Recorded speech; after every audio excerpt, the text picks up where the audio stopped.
For Assessment 3 of IND 103, Indigenous Studies, I decided to make a video highlighting and reflecting upon my own cultural locatedness in relation to my growth in learnings and understandings of Aboriginal and Torres Strait Islander people.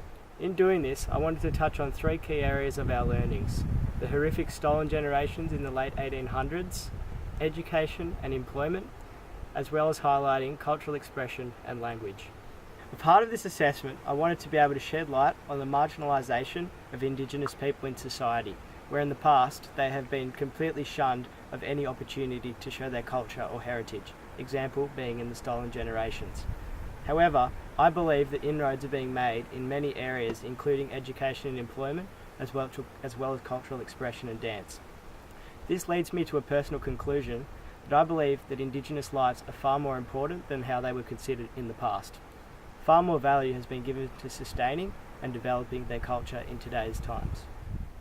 Firstly, I want to focus on my developed awareness of the stolen generations, which unfortunately are still affecting people today. During this summer's course content, I learned a tremendous amount about the stolen generations. It wasn't until this summer that I really understood the extent to which the Indigenous people were tortured, brutally discriminated against, as well as being dehumanised. The term stolen generation is used for Aboriginal people forcefully being stolen from their families between the 1890s and 1970s.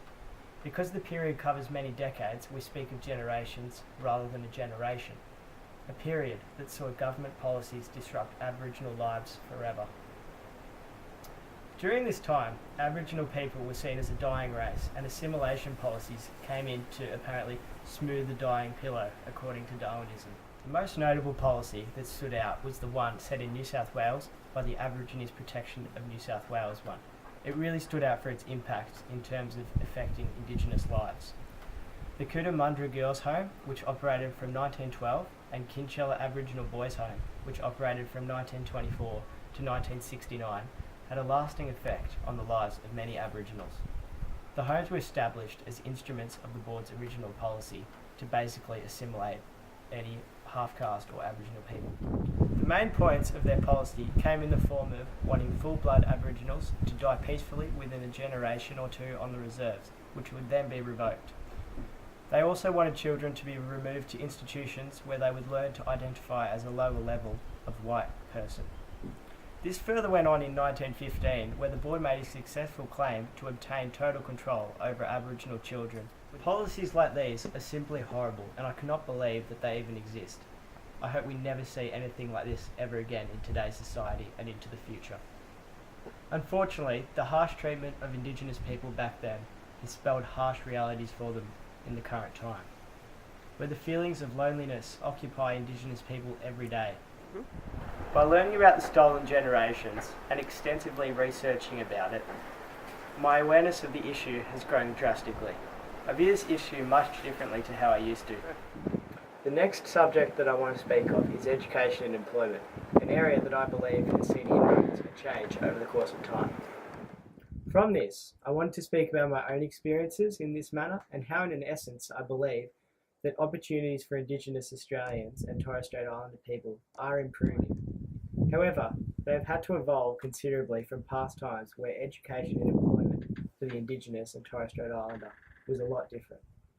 Historically, a lack of access to educational opportunities, together with racism, economic disadvantage and health issues, have left a legacy of problems faced by many Indigenous people. Indigenous and Torres Strait Islander people had a different concept of what work and employment was before European invasion. They were known for trade and having a knowledge of food, gums and stones, particularly for tool use. The native institution, which was in Parramatta in Sydney in 1815 to 1822, taught Aboriginal children how to become labourers and servants for colonists. They were taught in literacy skills, agriculture and craft, and encouraged to convert to Christianity. They were also told they weren't getting paid to work at all, so they're doing it for free. Today's society remains to show that there is still a gap between Indigenous people and non-Indigenous people. In 2017, the overall attendance for Indigenous students nationally was 83.2%, compared with 93% for non-Indigenous students. And of course, these close the gap statistics are still shocking, that there's still a gap.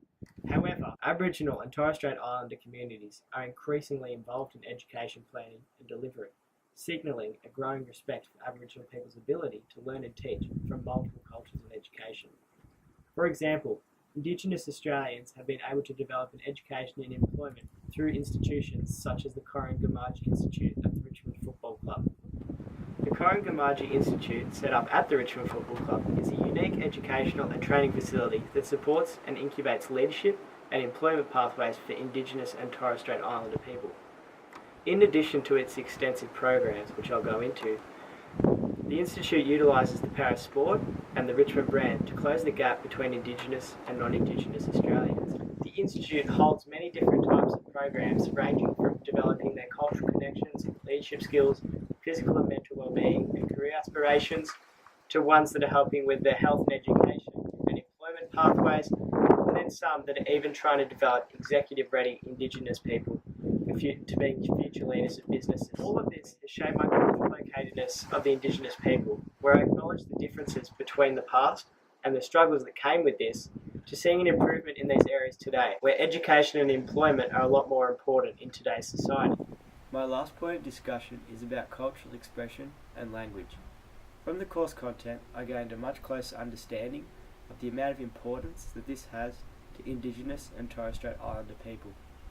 In our readings, we concentrated a lot on dance, music and art, ways in which Indigenous people feel closer to their people, and ways of them expressing the diverse and extensive culture. During my learnings, in particular week 3, I largely concentrated on dance as a medium, and I learned that dance and ceremony was a massive part of Indigenous culture, and a way of them being able to perform off their own culture and their heritage. I learned that dance was a key way for Indigenous people to celebrate occasions, such as marriage or death. According to Artlandish in 2018, for a funeral, the people would often paint themselves white, wound or cut their own bodies to show their sorrow at the loss of their loved one. They conduct a series of rituals, dances and songs to safeguard the person's spirit as it leaves the area and returns to its birthplace, where it can be reborn. Different to a funeral, at a marriage ceremony, the people would paint themselves and wear traditional headdress. Ceremonial dress varies from region to region and included body paint, brightly coloured feathers from birds and ornamental coverings. The role of dancing in ceremony can heavily be linked into the fact that it is part of their cosmology and knowledge. These occasions, as well as the corroboree, link Aboriginal people to the Dreamtime. This helped to shape my perceptions of Indigenous people, reiterating to me that something like this is of such importance to the Indigenous people. In today's society, things like dance as a medium of cultural expression is still alive, and I'll tell you why. Being an AFL supporter and a keen surfer, I see the Indigenous culture celebrated during the annual Dreamtime at the G match between Richmond and Essendon. The game taking place during Sir Doug Nicholls Week showcases Indigenous ancestors and their people dancing, speaking in their language and showing off their various forms of expression, pre-game and then after the game, where an Indigenous award is presented to the best player on ground. I also see this amazing cultural expression of the Indigenous at the Rip Curl Surfing Pro at Bells Beach, and the Indigenous surfing titles also held at Bells Beach. During the Rip Curl Pro, surfers are painted with Indigenous face paint as a means of making them a part of the Indigenous family and noting that they are on Indigenous soil. A continuum of cultural expression leads me to believe that personally I see a will for society to want to embrace Indigenous cultural expression. Seeing this remain in today's society has shaped my views of Indigenous people, allowing me to see a growth in my understanding of their culture and heritage. In conclusion, I believe that my cultural awareness and locatedness towards this topic has been shaped from 1. The past, where Indigenous people and their heritage was shunned through periods such as the Stolen Generations, their inability to find sustainable employment and educational opportunities due to their harsh treatment, as well as their bid to continue cultural expression and language when they had no power. I argue that in today's society, Indigenous people have greater opportunity to represent their culture and heritage. There is a greater awareness of the Indigenous culture, where their culture is celebrated, through more opportunities for employment, education, and still being able to keep their cultural expression and language alive.